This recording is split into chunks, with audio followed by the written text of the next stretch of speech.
Bombo Business News. Nagpatuman sang panibag-o nga fuel surcharge o kung pagtaas sa presyo sang gatong para sa mga domestic kag international flights.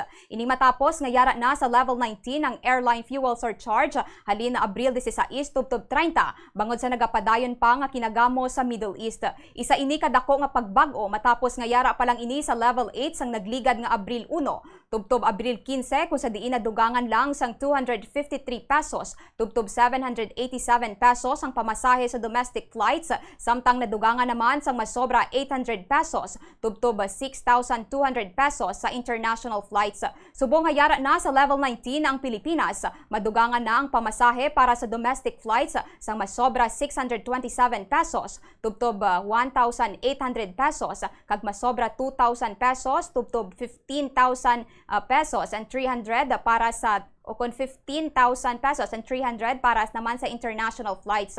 Suno kay Department of Transportation Secretary Giovanni Lopez, hindi gid malikawan ang pagsaka sang plete sa eroplano bangod nga mataas man ang presyo sang jet fuel nga yara na sa $200 per barrel. Ginpaatag man sang Civil Aeronautics Board nga kinahanglan man sa gihapon sa mga airlines nga mag-apply for approval antes nga magpatuman sang surcharge. Dugang pa sang ahensya magapadayon ng pagbag-o o kung fuel surcharge kada 15 ka adlaw samtang wala pa sang estable nga supply sang fuel kag wala pa nagbalik ang presyo sini sa normal.